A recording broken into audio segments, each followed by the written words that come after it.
Hi and welcome to my channel. So UK care homes are already feeling the heat and have started to complain about the drastic and dramatic drop in the number of applications that they are receiving, especially for carer jobs from people that want to work in care homes in the UK. And if you're watching this, I've got news for you. And if you're interested in UK jobs, visa sponsorship, career progression, relocation, leave a comment in the comment section and say, I am interested to know more, and I'll send all the details your way. But what is really happening? Truth about the fact is we can choose to look at the negative impact of immigration, but reality is overseas workers rescue the UK, especially the carers. And if you're somebody who has relocated to the UK recently as a carer, I'm going to say to you, you will not realize the service that you have rendered and the impact that that has if you're just watching the news and all of that. But guess what? Applications have reduced by 90% this 2025. And in fact, Age UK and Care England, which are the charities that are there to obviously advocate for the elderly in the UK, have already warned that many care homes are already closing and many more will close due to the recent immigration changes and restrictions. So leave a comment in the comment section and tell me, in which country are you at the moment? Are you in the UK? Are you out of the UK? What are the opportunities that you're interested in the UK? Why? Because I have 16 years of experience in healthcare myself, 14 years in the UK. I also started my UK career working as a carer in a nursing home. So I've worked in a care home myself and I understand the challenges that come with working in care homes. And let me tell you something. If you have never worked as a carer, you've never worked in a care home, you've not done domiciliary care, let me tell you, you will never understand how challenging this job is. And you will never understand how grateful we should be for the people, carers that are sacrificing their lives to be able to do these jobs. Domiciliary care, I did domiciliary care for 1.5 days and I quit after 1.5 days. I was like, no, it is a very challenging sector to be in. And so you can see why the people in this country do not want to do this job themselves. But talking about that, by the way, I do have a support group called the Work From Home Tribe, which is there to help you get started earning extra money from home anywhere in the world, no matter your citizenship, the country in which you are, the qualifications or the experiences. So many of you have registered. If you've not registered, leave a comment in the comment section and say, I want to make more money from home. Because by the way, this is how I'm able to make about £15,000 more or less every single month from home, by the way, excluding my job working as an advanced nurse practitioner, which is the most senior clinical nursing job. So when you register, what do you get? And you get that, by the way, straight away today after your registration. You have access to the links, the companies that are recruiting people globally to work from home. I have put CV samples ready for you to use so you're not struggling how to make a CV for work from home jobs. I've also put cover letter samples that are ready for use for those jobs that require a cover letter.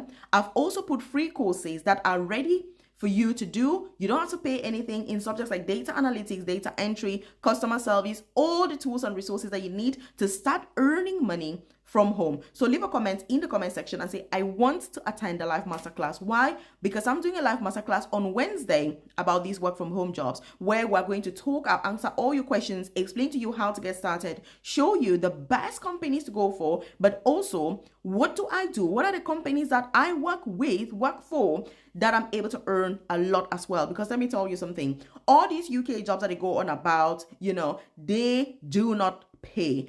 They have a place and time. There is a place for these jobs, but let me tell you, it is not the money. And you and I know that we are not doing these jobs for the money, because if it were, no one would be doing it. And that's why you need a side hustle, you need a remote job, you need a work from home job alongside what you're already doing at the moment, because that's where the money is. And I'm saying this out of experience. I've got 8 years of experience doing these work from home jobs, so I am not new to it. And that's why I say, leave a comment in the comment section and say, I am ready to make more money from home, and I'll send you the details. So again, the skills for care, talking about all of this. And by the way, one of the best opportunities in the UK at the moment is the nursing courses. So there are free nursing courses that are open at the moment. They also have not only nursing, there's midwifery, there's also radiotherapy, I mean, there's a lot. There's a new course even that was announced in medicine for people that want to become medical doctors in the UK. If you're interested, leave a comment in the comment section and say, I want to study for free in the UK, and I'll send the details your way. I also have a free group on Telegram.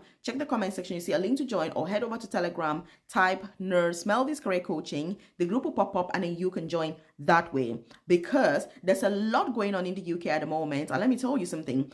Don't focus on the noise. Focus on the opportunities. Where are the opportunities heading? That's why I always say, somebody like me, I am very passionate and very enthusiastic about the UK and the best opportunities that it brings. If you listen to the noise on social media, it will make you think, maybe the UK is not worth it if you're wanting to relocate, or you're already here. You'll be thinking like, oh my God, you know, what am I doing here? But let me tell you something. Don't listen to the noise. It is full of opportunities and career progression. And that is why, by the way, the government has already said, which is all part of why these applications have been impacted massively for indefinite leave to remain, that is permanent residency and eventually citizenship in the UK. It is only people that have evidence of career progression and productivity in the UK that will be able to have indefinite leave to remain even after 10 years in the UK.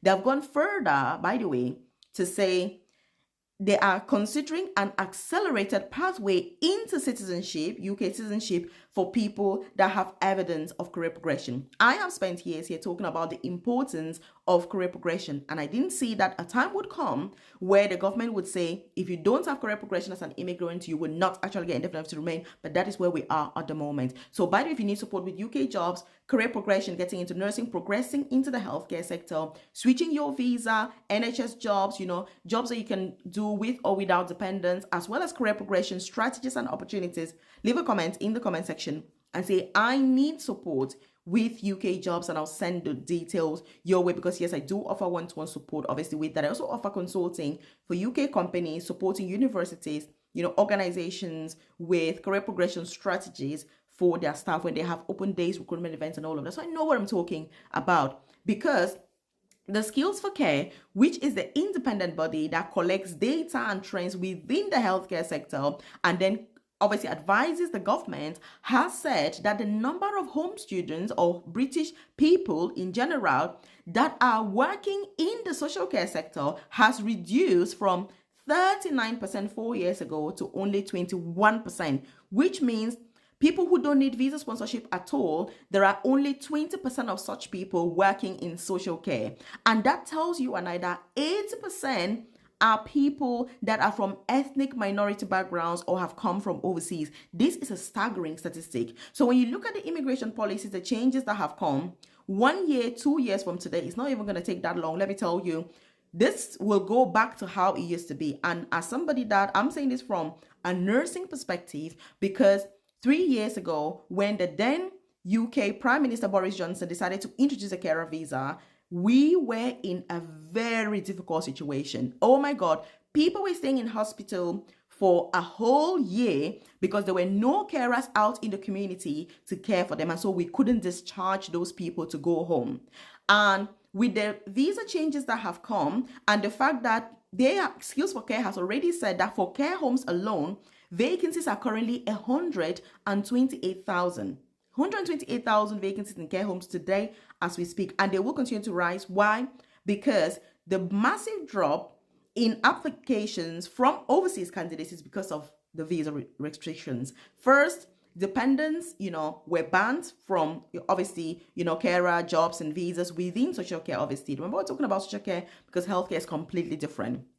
For healthcare sector, there are very few restrictions because, you've got acute environments that always get prioritized by the government. If you want to know more about the healthcare section of it, leave a comment in the comment section and say more about healthcare jobs, because in the UK, healthcare is different from social care. And that's why I always say, if you don't understand the dynamics about the UK healthcare system, it will be very difficult to navigate through, especially with the visa changes, because there are changes that affect carer jobs in healthcare and they don't affect carer jobs in social care and vice versa. So vacancies have now increased to 128,000, and in social care, the whole of social care, which means domiciliary care and all of that, that's even worse because vacancies are now over 200,000. And so these companies and charities are saying to the government, you've got to do something urgently, otherwise we will not have anybody to care for our elderly people, because already care homes are closing, which means people are going to be staying longer in hospitals, and in hospitals will get more pressure, and then it goes back to square one where it needed or where it used to be before.